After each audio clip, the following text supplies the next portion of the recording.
दोस्तों GS paper 1 में art and architecture के आंसर लिखना आसान नहीं होता है। इनफैक्ट ज़्यादातर स्टूडेंट्स आर्ट और आर्किटेक्चर के आंसर लिखते हुए इंट्रोडक्शन कैसे लिखना है, पॉइंट्स को किस तरीके से एक्सप्रेस करना है वो समझ ही नहीं पाते।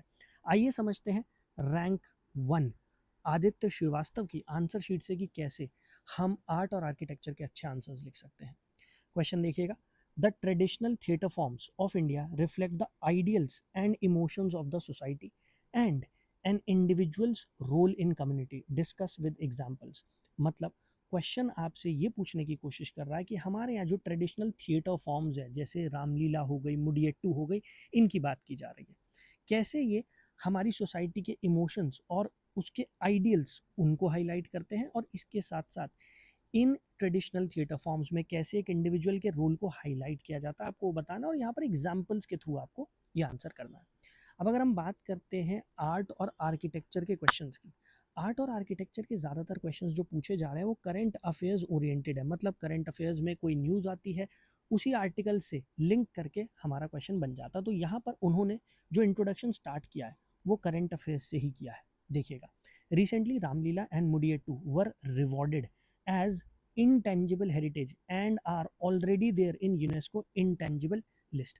तो मतलब ये है कि उन्होंने करंट अफेयर्स के साथ हमारी ट्रेडिशनल थिएटर फॉर्म्स को लिंक करके इस आंसर को शुरू किया है, जो एक बहुत अच्छा मेथड है अगर आप इंट्रोडक्शन लिखना चाहते हैं।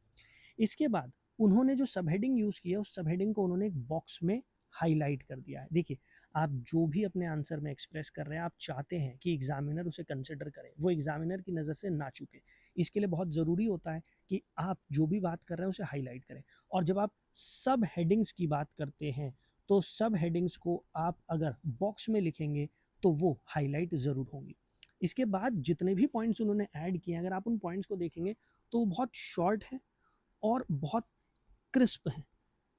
यहाँ पर उन्होंने कोई बहुत डिटेल में एनालिसिस करने की कोशिश नहीं की है। उन्होंने ऊपर ऊपर से सिर्फ वैल्यूज़, आइडियल्स, इमोशंस उनको लिंक किया है ट्रेडिशनल थिएटर फॉर्म से। देखिएगा, Ramlila of UP shows the importance of epics in the life of people. अब ये बहुत सिंपल, बहुत ही स्ट्रेट फॉरवर्ड पॉइंट है। सिमिलरली जब आप बात करते हैं सेकेंड पॉइंट की, तो theatre of Krishna Lila in Mathura shows the importance of love as a value. तो जितने भी पॉइंट यहाँ पर लिखे गए हैं वो सारे शॉर्ट हैं, वो सारे क्रिस्प हैं। इसका मतलब ये है कि यूपीएससी शॉर्ट क्रिस्प पॉइंट्स को मार्क्स देती है, और यहाँ पर आपको ज़्यादा डिटेल में जाकर बात करने की कोई रिक्वायरमेंट नहीं है। नेक्स्ट पेज पर उन्होंने second part of the answer उसको एड्रेस किया है। अब आप अगर यहाँ पर देखेंगे तो उनके आंसर में दोनों ही पार्ट्स जो हैं उसको इक्वल वेटेज दी गई है। दोनों ही पार्ट्स के लिए उन्होंने लगभग एक पेज इस्तेमाल किया है।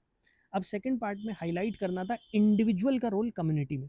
अब यहाँ भी जब आप पॉइंट्स को देखेंगे तो बहुत शॉर्ट क्रिस्प पॉइंट लिखे गए हैं, और जो भी मेन बात उन्होंने कही है उसको उन्होंने अंडरलाइन किया, दैट मीन्स हाईलाइट किया। जैसे पहले पॉइंट में role of individual shown as altruistic by these values. Second point है respect for the elders as promoted by Ram for Dasharath.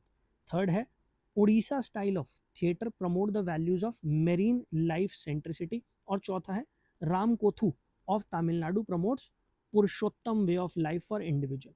अब अगर आप यहाँ देखेंगे, उन्होंने अपने पॉइंट्स को डाइवर्सिफाई किया है।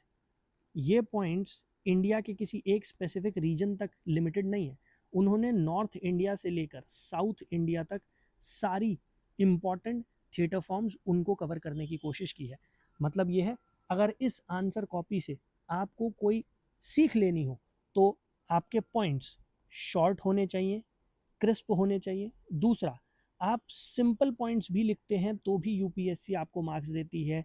और तीसरा, आपको अपने पॉइंट्स को डाइवर्सिफाई करना है। इसके साथ साथ उन्होंने इक्वल वेटेज भी दी है दोनों पार्ट्स को। तो मतलब ऐसा नहीं हो जाए कि आपका आंसर एक ही पार्ट को ज़्यादा एड्रेस कर रहा हो, दूसरे पार्ट को इग्नोर कर रहा हो। ऑल राइट, आई होप आपको समझ में आया होगा किस तरीके से आप बेटर आंसर्स लिख सकते हैं मेंस में।